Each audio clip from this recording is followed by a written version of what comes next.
I'm going shopping in the village, George's mother said to George on Saturday morning. So be a good boy and don't get up to mischief. This was a silly thing to say to a small child at any time. It immediately made him wonder what sort of mischief he might get up to. And don't forget to give Grandma her medicine at 11 o'clock, the mother said. Then out she went, closing the back door behind her. Grandma, who was dozing in a chair by the window, opened one wicked little eye and said, "Now you heard what your mother said, George. Don't forget my medicine." "No, Grandma," George said. "And just try to behave yourself for once while she's away." "Yes, Grandma," George said. George was bored to tears. He didn't have any siblings. His parents were farmers and the farm they lived on was miles away from anywhere, so there were never any children to play with. He was tired of staring at pigs and hens and cows and sheep. He was especially tired of having to live in the same house as that grisly old grunion of a grandma. Looking after her all by himself was hardly the most exciting way to spend a Saturday morning.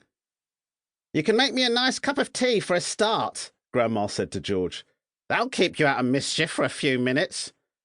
"Yes, Grandma," George said. George couldn't help disliking Grandma. She was a selfish, grumpy old woman. She had rotting teeth and a small puckered-up mouth like a dog's bottom from years of frowning.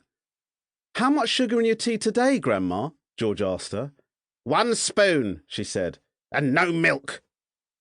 Most grandmothers are lovely, kind, helpful old ladies, but not this one. She spent all day and every day sitting in her chair by the window, and she was always complaining, grousing, grouching, grumbling, griping about something or other. Never once, even on her best days, had she smiled at George and said, "Well, how are you this morning, George?" Or, "Why don't you and I have a game of snakes and ladders?" Or, "How was school today?" She didn't seem to care about other people, only about herself. She was a miserable old grouch.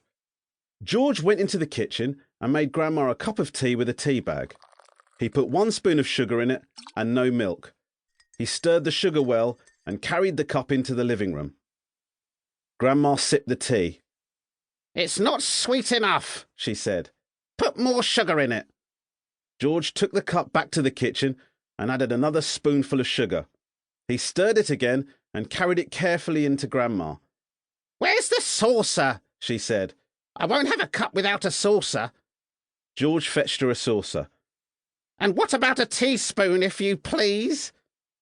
"I've stirred it for you, Grandma. I stirred it well." "I'll stir my own tea, thank you very much," she said. "Fetch me a teaspoon." George fetched her a teaspoon. When George's mother or father were home, Grandma never ordered George about like this. It was only when she had him on her own that she began treating him badly. "You know what's the matter with you?" the old woman said, staring at George over the rim of the teacup with those bright, wicked little eyes. "You're growing too fast. Boys who grow too fast become stupid and lazy." "But I can't help it if I'm growing fast, Grandma," George said.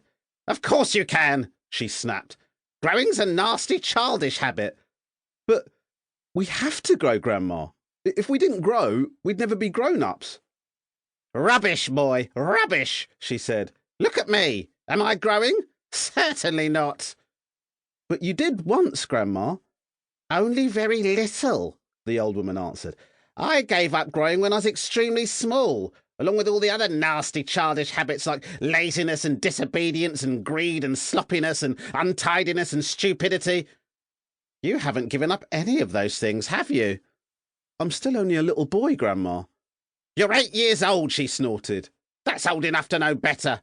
If you don't stop growing soon, it'll be too late." "Too late for what, Grandma?" "It's ridiculous," she went on. "You're nearly as tall as me already." George took a good look at Grandma. She certainly was very small. It was as if she was shrinking, as she had to have a footstool to put her feet on, and her head only came halfway up the back of the armchair.